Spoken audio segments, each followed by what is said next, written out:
మీడియాలోనే ఒకళ్ళన్నట్టు ఈ మధ్య అన్ని థ్రిల్లర్సే అటెంప్ట్ చేస్తున్నారు మీరు. అంటే చాలా రోజుల నుంచి మీ కంబ్యాక్ కోసం చాలా మంది వెయిట్ చేస్తున్నారు. అంటే మధ్య మధ్యలో కొన్ని స్క్రిప్ట్స్ సో మంచి అటెంప్ట్ చేసినా కూడా ఎక్కడో కొంచెం మిస్ఫైర్ అయినాయి అనేది నా పర్సనల్. సో ఏంటి అంటే వాటన్నిటిని ఒక్కసారి ఏమన్నా అలా ఏమన్నా రివైండ్ చేసుకున్నారా? నేను ఎక్కడ సో మిస్ఫైర్ అవుతుంది, నేను ఎక్కడ మిస్టేక్ చేస్తున్నాను అని. అంటే అది అది మనం కూర్చొని డిబేట్ చేసేదానికి ఎన్నో అవర్స్. బట్ నేను నా పర్స్పెక్టివ్ నా తరఫు నుంచి నేను ఒక ప్రోడక్ట్ చేస్తున్నప్పుడు నేను ఒక సినిమా కానీ సిరీస్ కానీ what ever I'm working on, నా సైడ్ నుంచి I try to give 100% effort. So అది అక్కడ నేను ఇప్పుడు నేను చూసినప్పుడు నాకు 100% నేను నన్ను స్క్రీన్ మీద చూసుకున్నప్పుడు ప్రతిసారి నేను చూశాక అరే ఇది ఇట్లా చేయాల్సింది, అది అట్లా చేయాల్సింది, దాన్ని అనలైజ్ చేసుకుంటాను.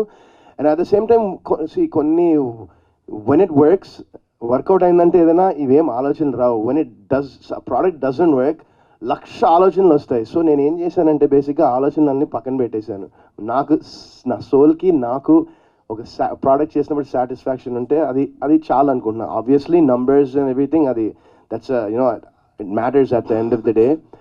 బట్ ఒక మంచి ప్రోడక్ట్ చేస్తే ఒక కిక్ వస్తుంది నాకు. ఇంత మునుపు మేబీ ఆలోచించేవాడినేమో నేను, అరే ఇది ఇట్లా అయింది, అరే దీనికి ఇంత కలెక్ట్ చేయలేదేమో అనే ఉండేది. But now my mind set and my thought process has changed a lot over the years. మరి అది ఎందువల్ల తెలీదు.